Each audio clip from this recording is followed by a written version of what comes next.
throughout history support. How do we teach privilege? In hard cases, you have to talk about privilege. The case is hard because one group has been privileged for millennia, and the other group has been disadvantaged for millennia. This is what makes the case hard. So how do you teach privilege to people who are privileged? That's another subject. But how do you do that? How do you teach privilege to people who are disadvantaged, right? But who want to become privileged? Every college student in the world wants to become a member of a privileged class. Every kid. And their parents want them to become members of a privileged class, but they want them to have principles, some of which might be consistent with the ones that you've articulated this morning, but some of them not so consistent with those ideas. So how would you do this? Somebody just stand up and tell me, take any one of the analytical exercises, let's go to fit, to justifications, to principles, and let's take the fourth step that we want to discuss as a class. We're going to stop short, and that's policy. Should we be concerned about the consequences of these hard cases, of the decisions we make in hard cases? Should we be concerned about consequences, or is that something we should not concern ourselves with if we are decision makers? We have to do fit, justification, and principles, but do we have to get mired in policy? That's the door question.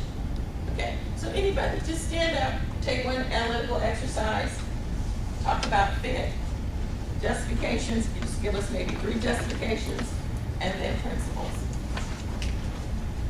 Not everybody at once. Yeah.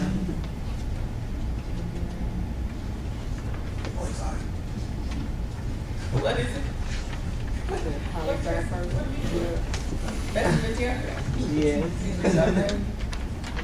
Covered. Study last night. Anyone? Then ask the question, which rules are consistent with settled law? Which rules are consistent with settled law? If the fact pattern does not fit settled law, then which set of rules are most consistent with extant law? That's the question. That's it. Okay. So something you haven't talked about is the opposite of the legal model almost. The legal model is based on past precedent. But The point is not always. That's Right, the right. point of hard cases. Right, but I'm just saying, there's another model out there, attitudinal model, based on values and ideology. So, Even the law does not cover that. so I'm just saying that there are 2 different literatures.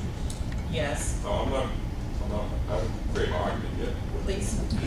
Go get So that. you have the legal model, precedent, you have attitudinal model, values and judgment. Marshall voted liberal because he was liberal, Scalia voted conservative because he was conservative.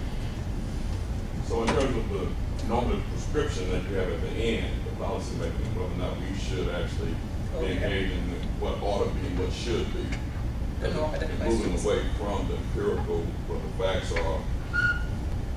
I think as instructors, we give them the facts and we let them grapple with the facts. And they use their own value and judgment and evidence to come to those conclusions.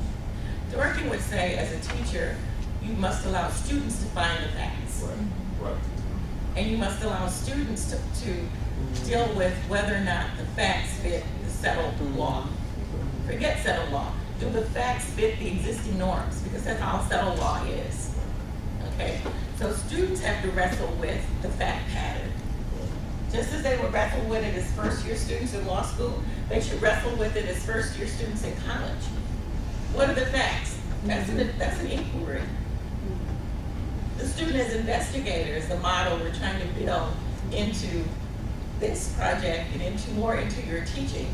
And the literature calls it guided inquiry, where you as a teacher are gently nudging students, but allowing them to find the facts. You have to help them understand whether or not they found facts or values, which is part of your question, facts, values, and attitudes. But you help them sort that out. So what are the facts? And are the facts correct? And have they documented that properly? Just basic freshman research. What about the interpretation of facts? If they've been socialized to believe because this is what the book says, if you give them alternative perspectives. So the system is set up where this whole notion of system justification, where you legitimize the system. And the powers that be want to continue to keep that as a legitimate system.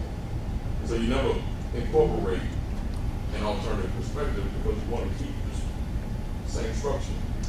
Yes, and Dorkin would say that what you just described is the conclusions that students must reach in guided inquiry. So you give them the facts.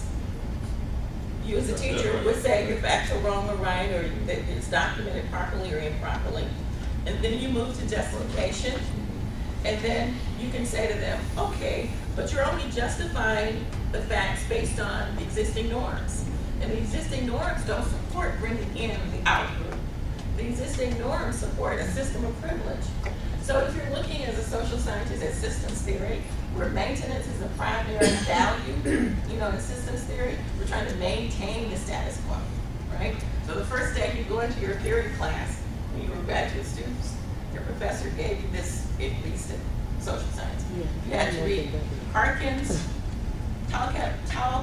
Parsons, systems theory, and you had to read David Easton, of course, systems theory. But we borrowed all of that from the sociologists, and they borrowed all of that from the biologists. So it's nothing that's special to the social sciences per se. The method of thinking about it is perennial. How do you think about these things?